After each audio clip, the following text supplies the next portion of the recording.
Hello, everybody. All right, just give me 1 second here.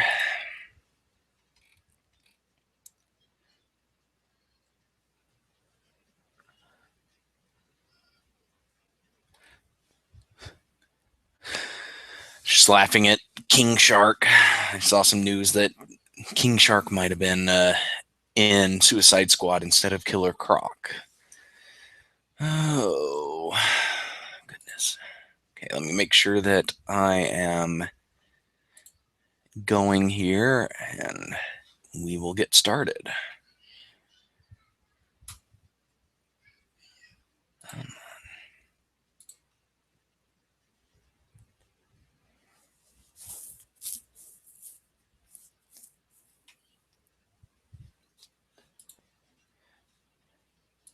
All right, looks like everything is ready.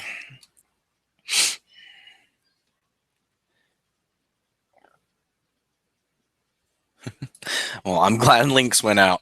All right, so let's get started with the show. Hello, everyone, and welcome to Molehill Mountain, episode 11. I am Zachary Knight. Andrew is still out. He will be back next week for episode 12. Yes, it's a solo show. I've been really off my game and hadn't scrounged up a guest appearance this week or last week. So it's just me again. I hope you don't mind. But yeah, I really miss Andrew. He's been gone way too long. He posted a couple of videos on YouTube over the course of this month, but nothing extensive because what little internet he has to ration. That's how it works out in the boondocks. You got to ration your internet, or you don't have any left. It's kind of if you eat too much of your food at once, or you're out of food for the week, or whatever. It's kind of like that.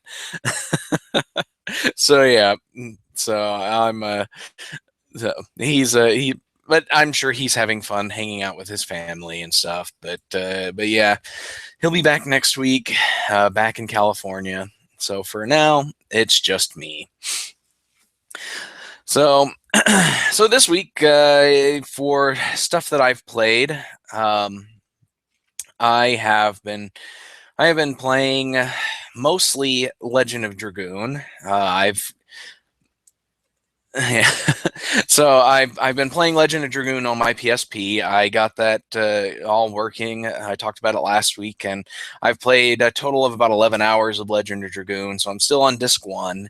I don't know how much longer disc 1 is, but so far the game has been great. I love it. If you haven't played Legend of Dragoon, you definitely should. If you've got a PlayStation, like a PlayStation 3 or a PSP, it's only $6, which is a great deal for this game. I've got let's see, I've got 5 characters so far. 4 of them have the Dragoon power. The 5th one, I don't know when he gets his Dragoon power, but yeah, it's the game. Just some things to note about the game. There's a little icon above your head just so you can keep track of where you are on the screen. And there's little icons on the doors, like entrances and exits to the screen you're on, so you can try to figure out where to go. But one of the things that I've noticed is that the icon above your head is it starts off green, but it gives you a little indicator when you're about to get into a random battle. So it goes from green to yellow and then red, and then at some point you'll get in a random battle. And this is just kind of an indicator. So I guess if you need to, you can prepare yourself for a random battle. As far as I can tell, there's no way to avoid the random encounter. You can just stop and heal your characters if you need to, or equip some equipment if you need to, and then you can continue on. But yeah, that's just something interesting I've noticed, is that you can tell when you're about to get in one, because most games you get the random battles are just totally random. You have no warning whatsoever. You just get into them. But it's nice to be able to prepare if you feel like you're not quite prepared for this battle, or for the next battle to come on. A good game asks if they still divide it into discs. Yes, they do. If you hit the home button, you've got several options, and one of them is to switch the disc out. And I haven't had the chance to do that yet, so I don't know how well that works. But that's what you do. So I hopefully next week I'll be able to tell you how that experience went. But I think Legend of Dragoon is the only game that I have, PlayStation 1 Classic, that I have that actually has more than one disc on it. I can't say for certain. I haven't checked all of my games. But another thing interesting about the way the PSP functions compared to playing these games on the PlayStation 3.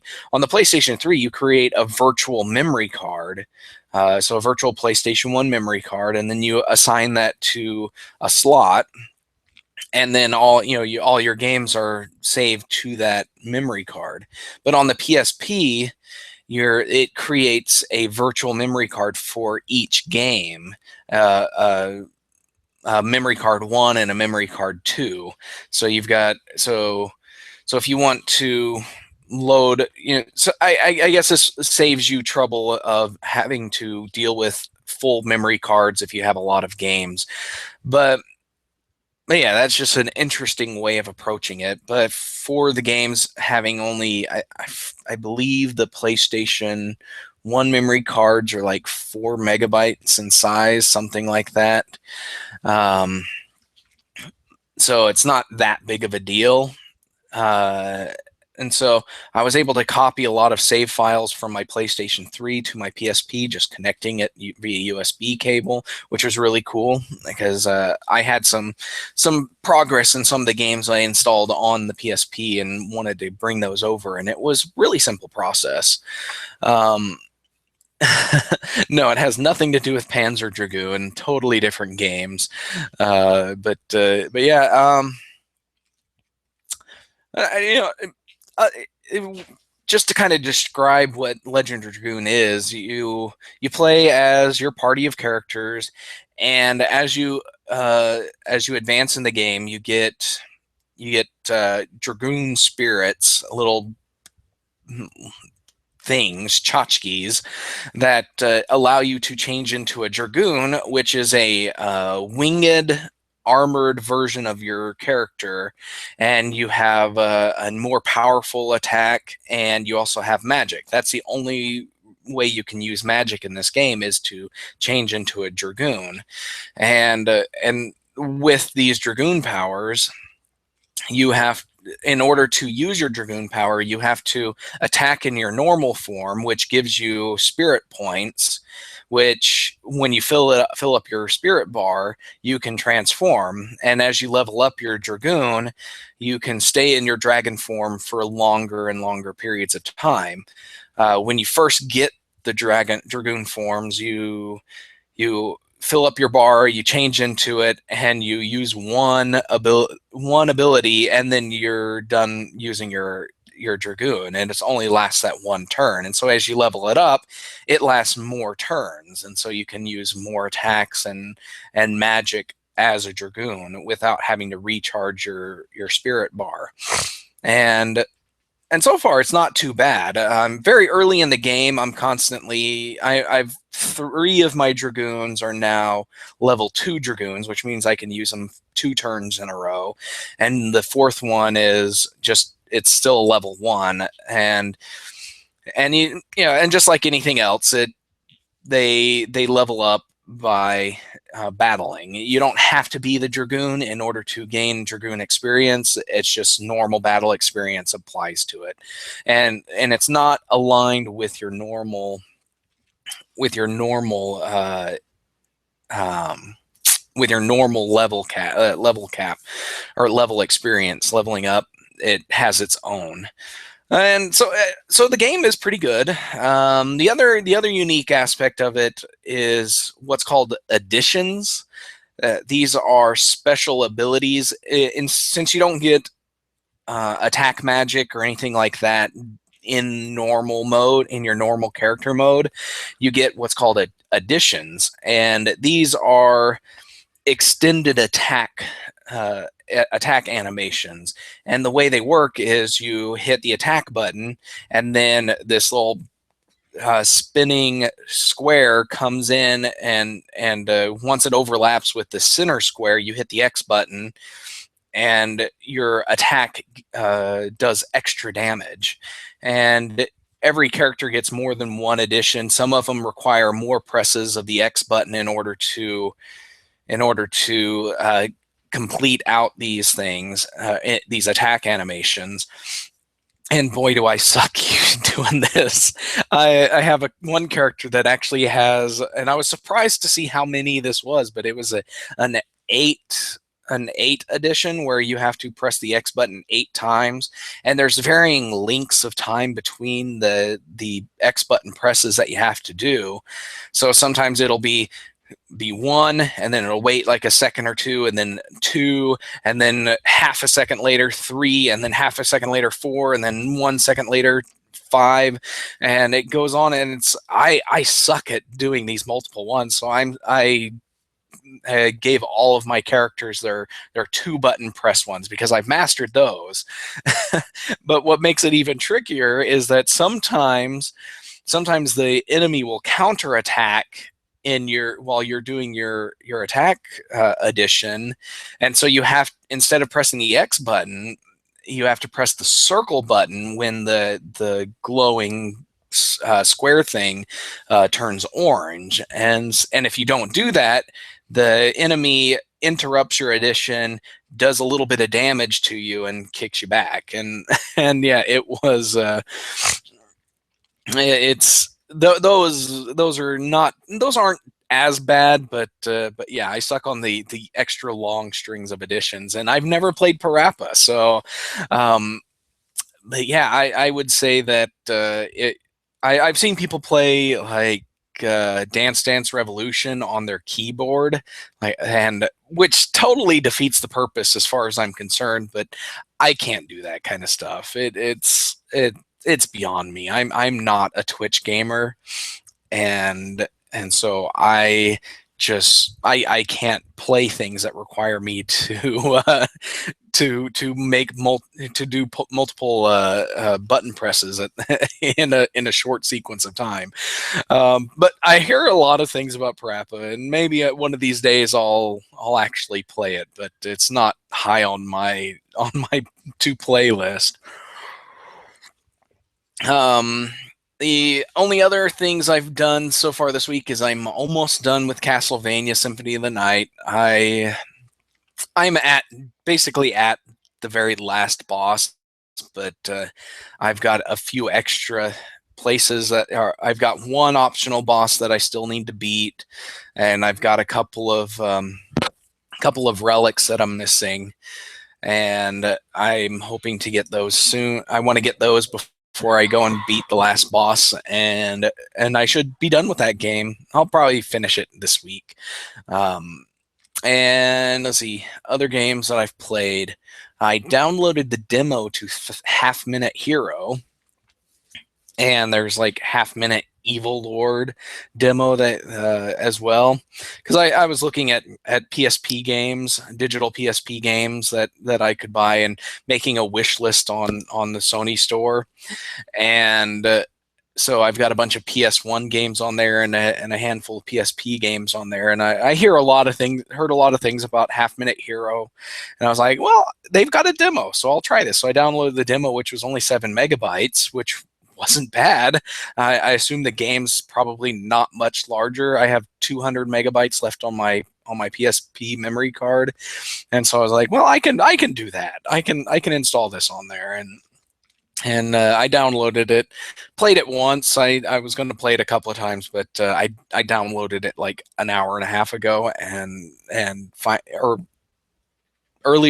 downloaded it earlier today, and then played it like an hour ago or so, I guess. And the game is actually kind of fun. It's a little twitchy run around and play game. You've got 30 seconds to beat the game, and you run around and you do these quick battles that are over in like a couple of seconds. You go into town and time is paused while you're in town, so you can heal up and buy equipment without having to worry about your time running out. And then you go, and once once you think you're ready, you run to the evil guy's castle and try to defeat him before the 30 seconds are up. I haven't won the game yet. I lost on my first try through.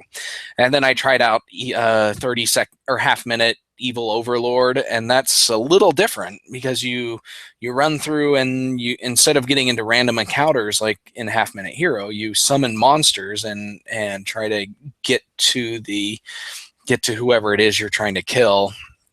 And it plays kind of like a rock, paper, scissors style game where you have to pick the right enemy or right summon to beat the enemies that are on the map in front of you. And that one I lost again. This is kind of one of those games that you just have to practice with. But yeah, definitely some interesting games that I've played this week. Yeah, I definitely had fun. I want to keep playing the demo until I get the game until I figure out how to play the game efficiently and effectively. And I definitely want to buy it. And it's not that much. I don't think it's that much of the cost. I can't remember how much it was, but it wasn't too expensive. So it'll probably be something that I buy eventually. Do I like Simon's Quest? Even though it's a huge departure from Castlevania style. I don't think I've ever played Simon's Quest. I haven't played a whole lot of Castlevania games. I played Symphony of the Night, and I played one on the Game Boy, and I forget what the name was, but you actually played a girl, and that one was pretty cool. But it was a more traditional style Castlevania game. But those are the only two that I remember playing. I don't think I can't remember playing any of the other. I haven't played any of the 3D Devil May Cry style Castlevania games. I played Devil May Cry and liked the first one. I'm pretty sure I played a little bit of the second one, but I didn't like it as much. But yeah, a lot of the Castlevania games on the PlayStation 2 and beyond are similar style to that, and I just never got around to actually playing them or caring about them. I think I put a Castlevania game or two on my wish list. I think one of them was a PlayStation 1 classic, but yeah, I haven't downloaded any others.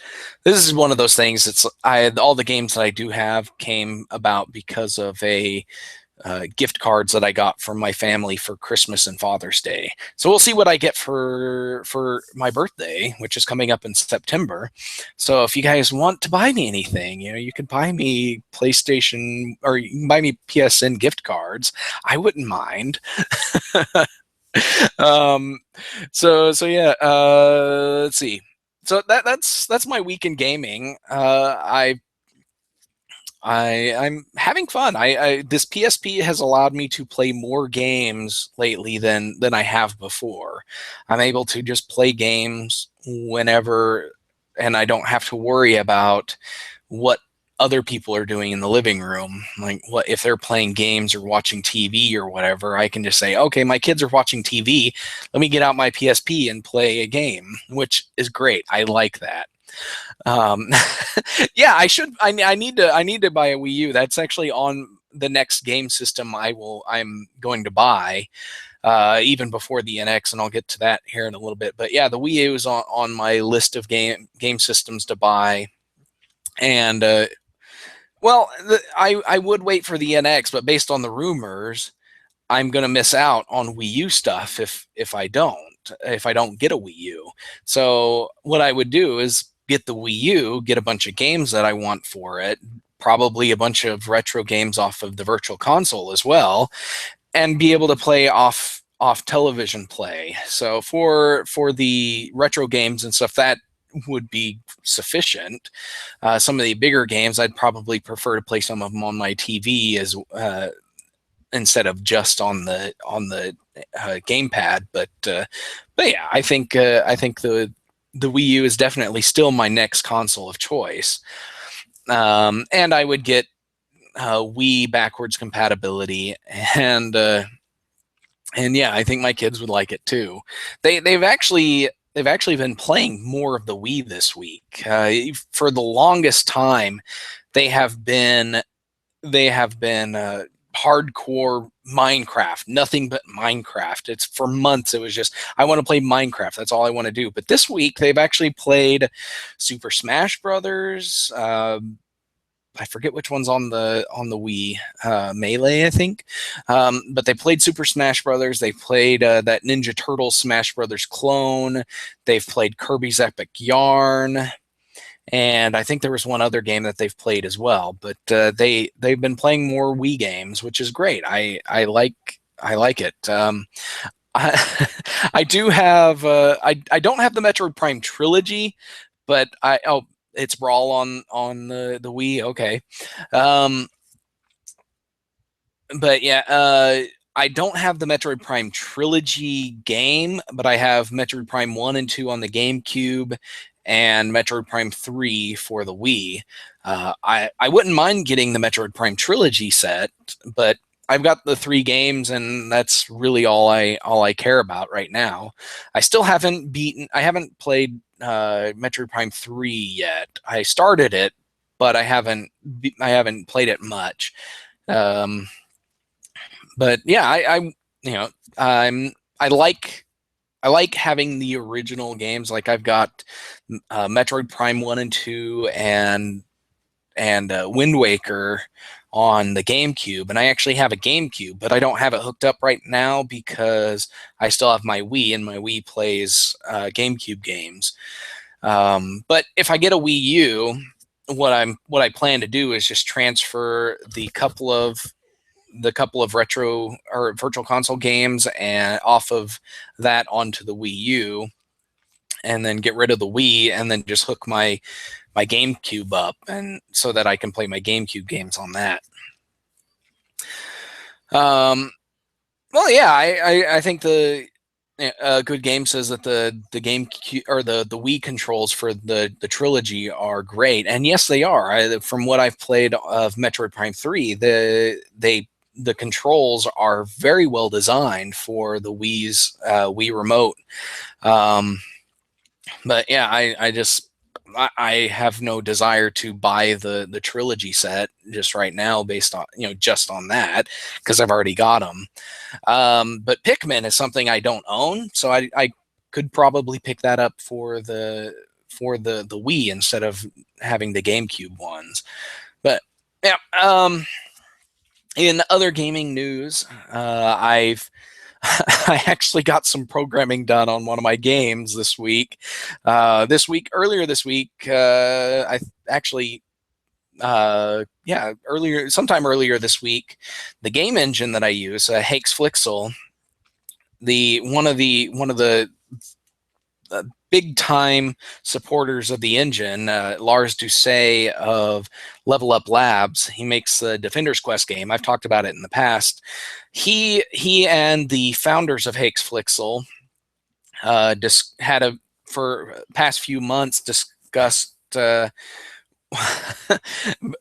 some getting it to a point where they could actually focus development on the engine, and they decided that what they would do was they were going to host an Indiegogo campaign to raise $3,000 to join $3,000 that they themselves and a handful of other game developers were able to raise privately in order to hire one of the Hax founders, who actually lives in Russia, where the cost of living is a lot lower, like a lot lower, and pay him $6,000 to work full time on HaxeFlixel. And So that's actually a pay raise for this guy off of his current job. So he would be making more money for himself, developing HaxeFlixel full time, and improve the community. And some of the things that I noticed with this Indiegogo campaign was that, one, it's the first successful game engine crowdfunding campaign I've ever seen.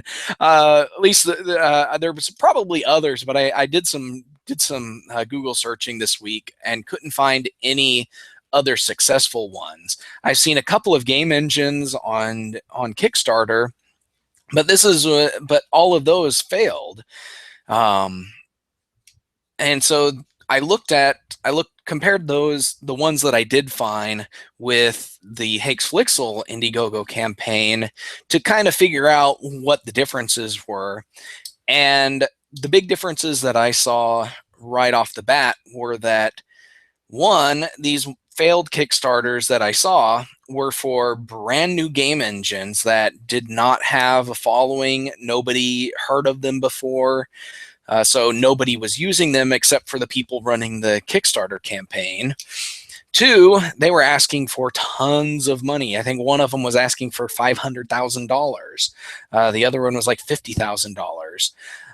But so they were asking for a lot of money. And so with HaxeFlixel, there's already a huge development support for it. Tons of developers are making games using it, and two, they were only asking for $3,000, which is not a whole lot of money. And so they were able to raise the entire $3,000 in 12 hours, mostly from developers who are using the game engine. And then as of today, they were a little over 150% of their goal, and they still have 25 days left. So they're making tons of money, and most of this, a lot of it is going to go to pay the guy that's going to be working full time, but he doesn't need like $10,000. He just $6,000 is more than sufficient. But they plan on giving him a raise, and then the rest of it's going to go towards other means of supporting HaxeFlixel, like paying hosting costs for their website and that sort of stuff. And also, they have plans for bounties for people who fix bugs or add features, giving them a little bit of a cash reward. So that's kind of cool. But yeah, I paid $15 to support this. You'll get a bunch if you support this. If you pay to support this, you'll actually get a lot of games. There's several game reward tiers. For $15, you get two Steam games, and then a whole bunch of free links to a whole bunch of free games that are available, and then higher up reward tiers get you even more games. So this is very different from a single game Kickstarter where you have to wait a year and a half or 2 years, whatever, to get the game that you backed. With this one, you get a bunch of games right off the bat. As soon as the Indiegogo campaign ends, you're going to get a whole bunch of games if you support this thing. So it's well worth it if you love 2D games and you want to see the indie game development scene thrive in that respect. Definitely support it. It's Indiegogo, and you just look up HaxeFlixel and you'll try it. But yeah, that's enough. That's enough sales pitch there. Definitely support it. But yeah. But yeah, let's see. 13U Cube asks if my game is ready for early release on Steam, and no, it's not. I'm not even ready to do a green light campaign for my game. I'm still several months off from doing that.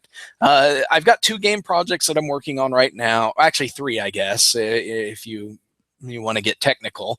But one of them is I'm working on a kind of a puzzle RPG thing that I want to release on mobile. I'm going back and forth whether it's going to be ad supported or I'm just going to charge like $2 or whatever to buy it. But so I'm working on this puzzle RPG thing, and it's still early development. I actually haven't developed haven't programmed anything in a month and a half, and so I'm kicking myself. But this Indiegogo campaign has got me excited on that. And then the other two games are Zelda-style adventure games. One of them is a Game Boy-style prequel to the other one, which is a Super Nintendo-style one. And so I'm working on these, and hopefully I will have a bunch to show in a few months. But again, I'm splitting my time between various things, like I'm running for Congress, and I've got my full-time job and my family. So yeah. So right now I'm focusing on just the puzzle RPG for mobile, because what I have designed and what I have in mind, I don't think it would take a lot of time if I actually just sat down and finished it. I could probably finish it if I did 3 hours of development 4 nights a week. I could probably finish it in a month. But the reason I want to do that one is because I just want to get a game out that people can actually buy and hopefully make some money off of it while I work on the other game. And then the second game that I'm working on, the Game Boy style one, is mostly to solve a lot of the programming problems that I know that I'm going to run into developing the Super Nintendo style one, where I want to have a basics of the game engine to translate over, have most of the issues that I know I'm going to run into solved by then, and a lot of the key features already developed and just ready to translate into a Super Nintendo style thing. So I've got a sequence of events here that I'm working on, and I know that and each one is going to help me with the next one. Whereas this puzzle RPG is going to bring in extra income, hopefully, and this next one is going to give me the skills and confidence that I need to develop the big game, and hopefully I'll get those. But HaxeFlixel, Matthew asks if it's easier to use than Unity or Unreal Engine. That depends. If you like drag and drop stuff with the option to script events and things, then no, it's not easier to use. Unity is great for a lot of things, including 2D games. But for me, I like to program. I don't like drag and drop stuff. I'm not comfortable with it. I've tried using Game Maker in the past and a couple other drag and drop game engines, and I really just I didn't like it. I didn't like the way it functioned, and the mindset change that I had to make. So I like programming, and that's where HaxeFlixel comes in, because it's pure programming. I have to program everything.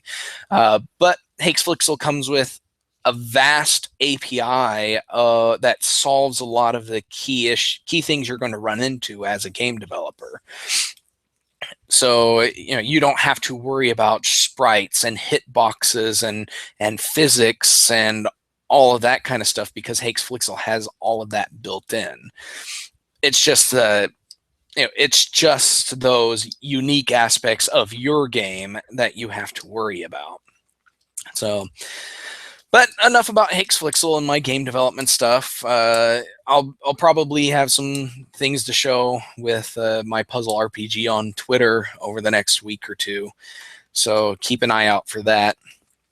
But moving on to why you're all here.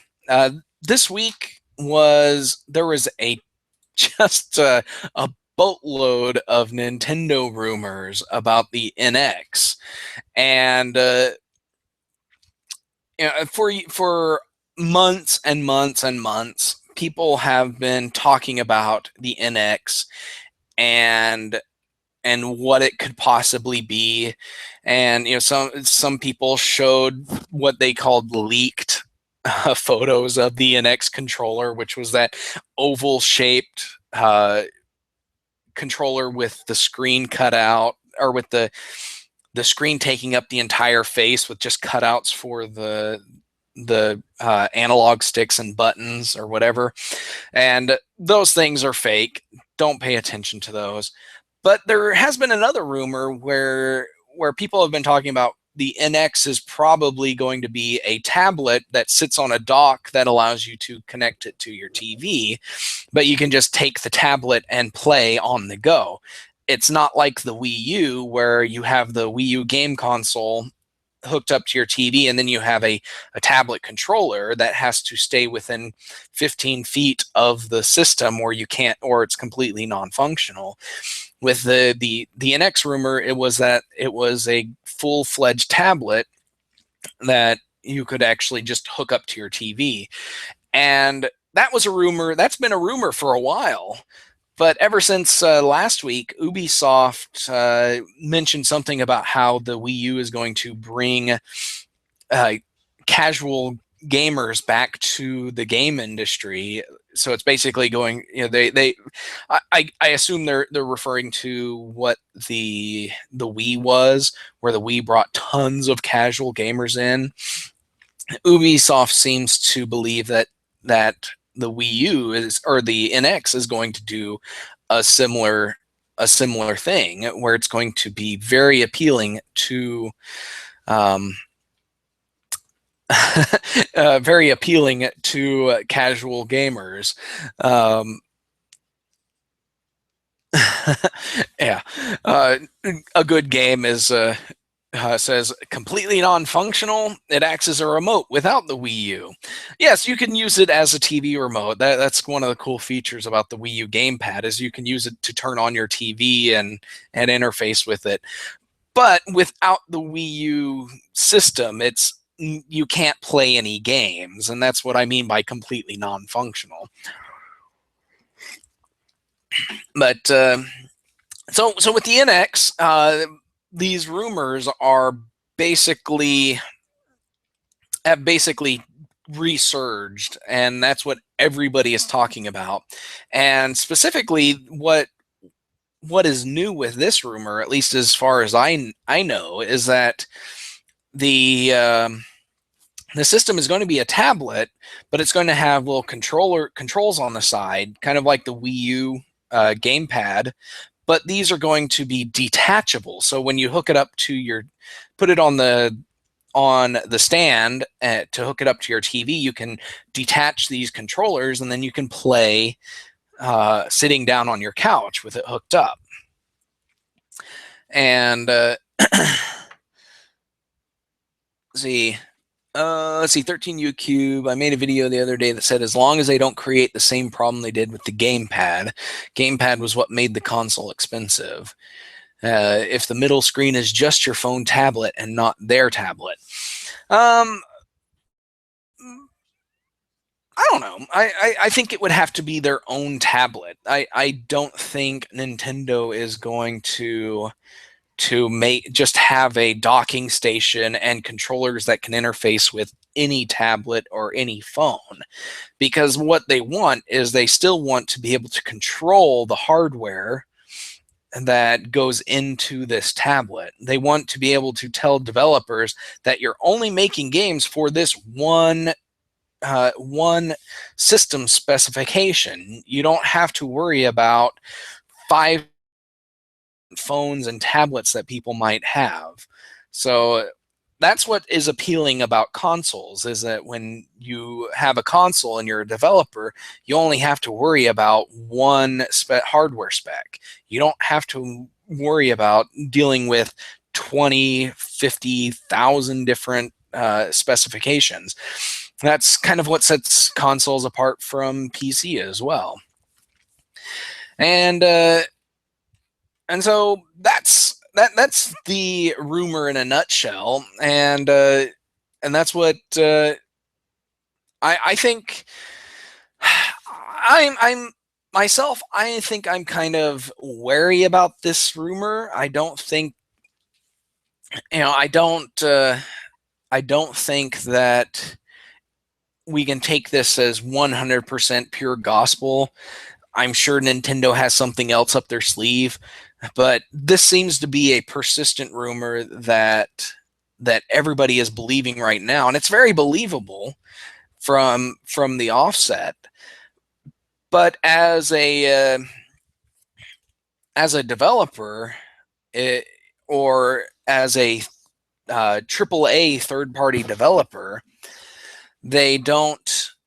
It seems like it's going to be the Wii all over again. I think where the hardware power is not going to be as powerful as the PS4 and the Xbox One, which means that games made for those are going to be harder to port over if that's the goal. So we're going to see a repeat of the Wii, where instead of the Wii getting the same games as the PlayStation 3 and the Xbox 360, we're going to get either dumbed down versions of those games, or just third-party developers are going to ignore it completely. Because, like, take Ghostbusters, for example. The PlayStation 3 and the 360 got the sequel to Ghostbusters 2, the movie, in game form, whereas the Wii got a totally different game. It was still Ghostbusters, but instead of playing as the original Ghostbusters team, you played as a franchise. It was basically a business sim with a little bit of Ghostbuster action in it, rather than the sequel that everybody else was getting. With games like Madden and FIFA, instead of getting the most current versions of those, the Wii got games based on the PS2 engine, with the year changed and the roster updates. They didn't get all the new features and all of that kind of stuff. And then all the developers that just completely ignored the Wii. And then we had the Wii U, which had its own problems, not because the system wasn't as powerful as the PS3 and 360, but because it came out several years later than those two systems, and developers just didn't feel like porting their games over. EA made lip service to the Wii U and ported some games over that first year, but then decided they hated the Wii U and hated Nintendo after that. Ubisoft did very similar things. But yeah, I'm looking at this rumor and saying this is going to be a complete it's going to be a complete disaster from a third-party game aspect. Yes, you're probably going to see a lot of indie developers and AA game developers making some games for this, but I don't think you're going to get a lot of traction from those third-party developers that add a lot of games to a system. Kotaku did a back check of Nintendo game, or the games released on Nintendo systems, because they wanted to find out if the Wii U had no games. And what they found out was that for every system that Nintendo released, Nintendo made between 50 and 70 games in-house, and then the other hundreds of games were from third-party developers.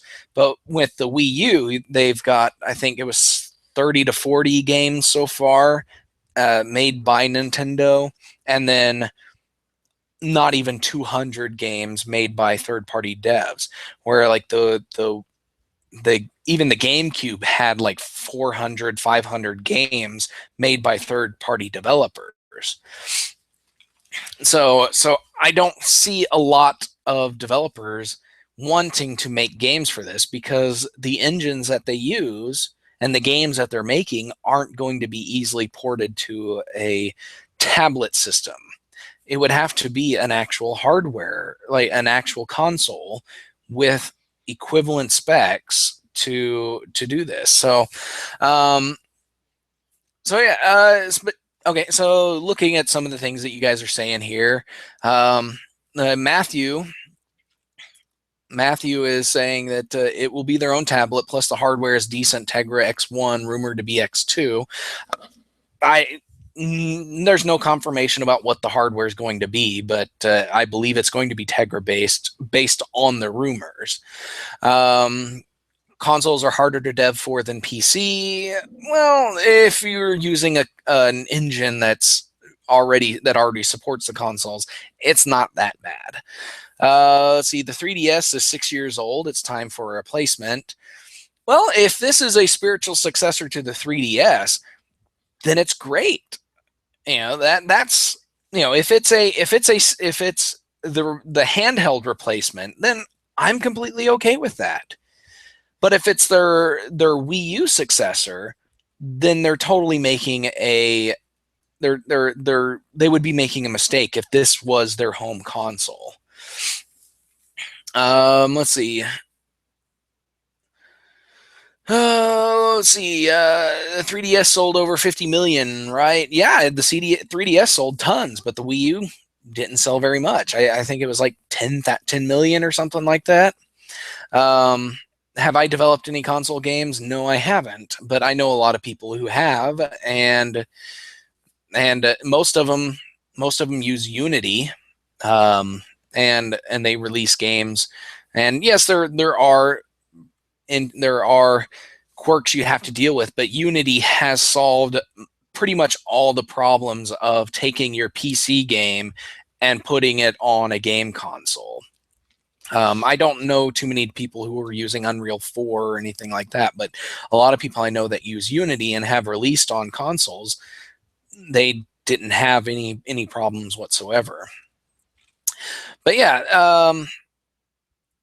I based on this rumor, I think this is their home console, their next home console. Not this is the NX. This is their home console. If they plan on getting out of the home console market and focusing on handheld, then this is a great system. But if they still want to do home consoles, then I think, if this rumor is accurate, I think this is I think this is going to fail big time. But yeah, I think. But if it's their console, if it's their handheld, then yeah, it will do great. But I still don't own a 3DS. I want a 3DS, and I just don't have one. And I can't decide if I want to get the new 3DS XL, which is $200, or get a Wii U, which is $200 or $250, something like that. But if and then they've got the 2DS, which solves the hinge problem that my kids broke my DS hinge, ticked me off. But the 2DS doesn't have the hinge, and plus it gets rid of the 3D, and plus there's only a handful of games, not counting the Super Nintendo Virtual Console games, that are exclusive to the new 3DS. So just to play the back catalog of 3DS games and DS games, the 2DS is the perfect system.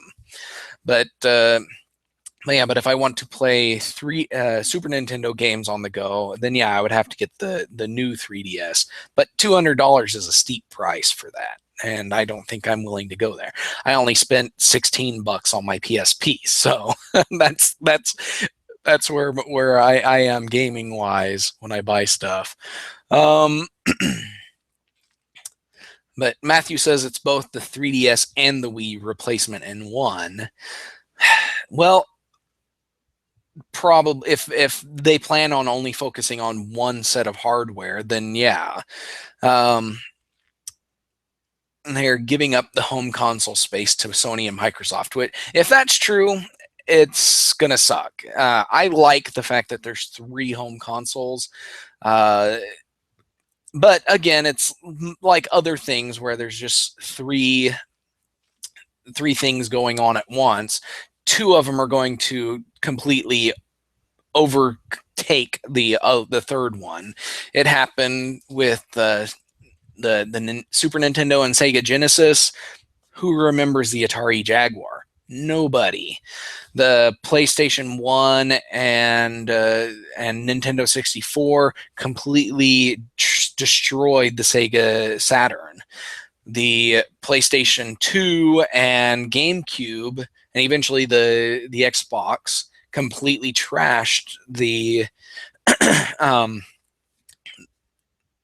the Dreamcast, and and and then eventually the PlayStation 3 and the Xbox 360 trashed the Wii.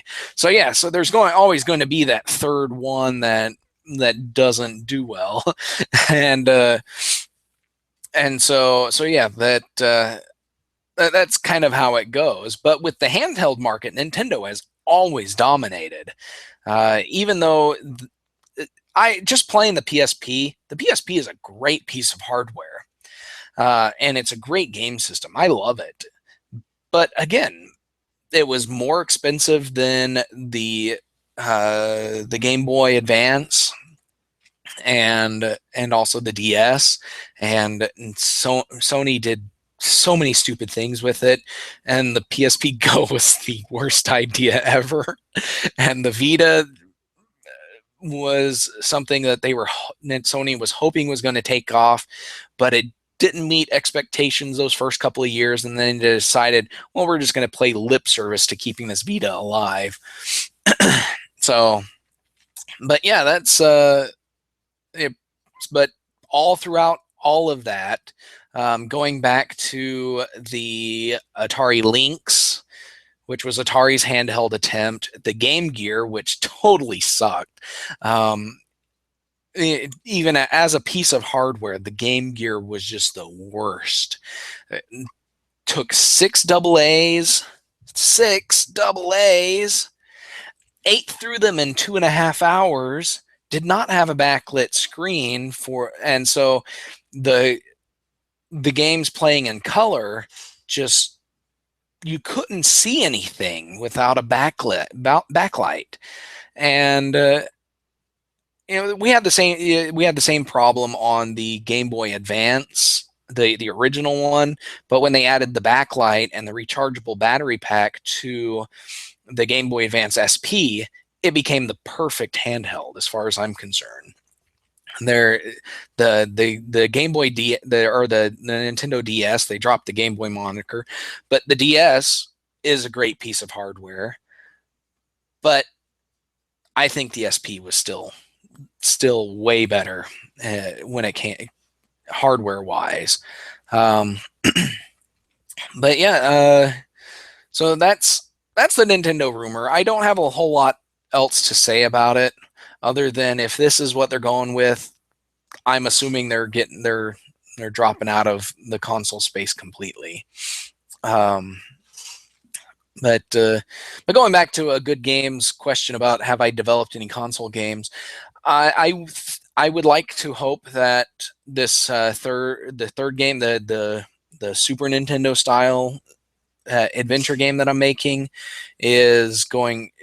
I hope that when I make it, I can release it on console, because I think it would make a great console game too. But that's in the wind. I probably won't start full-fledged on that until next year.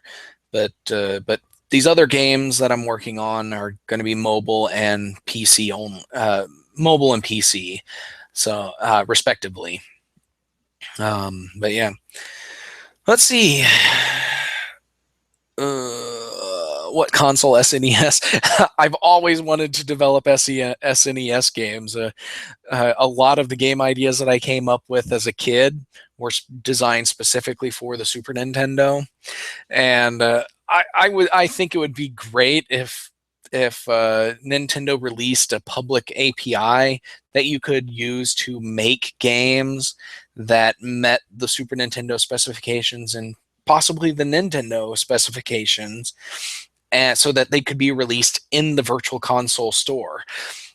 It would just be kind of cool. I know people who make Game Boy ROMs, and I actually know somebody, a guy I went to college with. He actually made an Atari 2600 game using exactly what you had to use to make an Atari 2600 game, and he had the tools he needed to flash that ROM onto a 2600 cartridge and be able to play it on a physical 2600. But I've known people who've made actual Game Boy ROMs and put them on the flash carts that you can use in your Game Boy, and so yeah, there's a lot of people out there that do that kind of stuff. I probably don't have the patience for it, but yeah. Any game that I develop will be on, if it goes onto a console, it'll be a modern console. But yeah. I think that's everything I had to talk about today. Let me make sure that I didn't miss anything. I was going to talk a little bit about Batman v Superman. I can talk about this for a couple of minutes. I finally got around to watching that this week, and it sucked as bad as everybody said it did. I watched it, and then I watched a couple of some videos about why the movie sucked. Like, some people have talked about the movie itself and what was actually bad about it, and they're right. And the big problem is that Zack Snyder went for instead of creating quality scenes and scene transitions and stuff, he went for moments, which is just like, a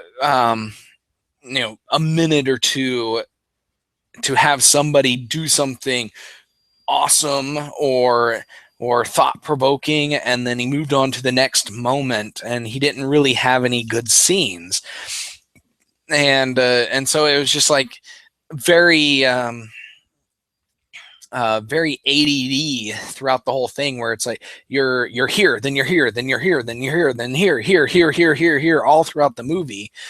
He pointed out that this video that I watched pointed out that the Daily Planet showed up for a total of I think 4 minutes in the entire movie, but it wasn't 4 straight minutes. It was 20 seconds here, 30 seconds here. The longest sequence was like 1 minute and 20 seconds, and it just went like that. And it was just, you were there long enough for somebody to say something, like basically Superman, Clark Kent, to say something, and then it cut to the next moment, and it did that. And so by the time you get to the end, where the end fight between Batman, Superman, and Doomsday, that was the longest scene in the movie, and it was like 10 minutes or whatever for them, 10, 15 minutes for them to fight Doomsday. And I watched the extended version, and because everybody said that the movie is less confusing, but it's 3 hours long. Seriously, 3 hours. But I watched it, and the movie wasn't so terrible that I would never watch it again, but it's not something I would seek out to watch. If it were on TV, I would watch it, but that's probably it. If it were on Netflix, I might watch it one time or whatever, but yeah, but it's not a movie that I'm looking to own. But after watching that, and after watching the trailers for the Justice League, Wonder Woman, and Suicide Squad that came out at Comic-Con, I think that Warner Brothers has learned something from the crap fest that is Batman v Superman, and either are changing the way they market these 3 movies, or they've actually learned and are making these 3 movies better. because the trailers for the trailer for Justice League and Suicide Squad are funny and entertaining. They give you a good feel for what the movies are, sort of. It's still very early for Justice League, but they actually have some great character interaction going on. There's some funny moments in both of those trailers. The trailer for Wonder Woman, while it's still kind of that faded grayish color that Zack Snyder movies are, it does provide a lot of characterization for Steve Trevor and Diana Prince Wonder Woman, and the conflict that she has going from Themyscira to the Europe, I guess, is where she's going because it's World War I, and the sequences, the battle sequences and stuff are great. So the movie, the way the trailer is cut, makes the movie look like it's going to be a great World War I movie with a superhero in it, and that's what people loved about Captain America: First Avenger. So yeah, Batman v Superman sucks. It's very, very low on my list of movies that I like. Way up at the top are all Marvel movies, but yeah, I do like some DC movies. The Dark Knight, the Dark Knight trilogy, the first two ones, first two especially, I really like. Superman 1 and 2, Batman and Batman Returns with Michael Keaton are great, and really those are all the good DC movies that have come out. All the rest of them suck. But yeah, so all right, so let me close out the podcast here. Thanks guys for the lively chat. I was glad to see a lot of you guys back here. It was kind of lonely the past few weeks. But I'm glad you guys are sticking around, even though Andrew's not here. So my name is Zachary Knight. You can follow me on Twitter at EasyKnight, and you can follow my game development work at DK_gaming, which is divineknightgaming.com. And if you're interested in the Oklahoma game development scene, there's OK Game Devs on Twitter, and it's okgamedev.com. And I'm also running for Congress, so you can check that out at election2016.easyknight.net. And if you want to support my campaign, no complaints there. I've got links to PayPal on my website if you want to pay me to run for Congress. And finally, this has been Molehill Mountain, episode 11. You can always find Molehill Mountain on randomtower.com. And if you want to send us email, there's links on there to send us some email, or you can just email. I don't think we have a Molehill Mountain email address. We had the Super PAC podcast at gmail.com, and I think Andrew still gets that. But eventually we'll probably get a dedicated email for this podcast. But that's been the show. Thank you again for everybody showing up, and I will see you all next week along with Andrew, who will be back on the show with us. So take care.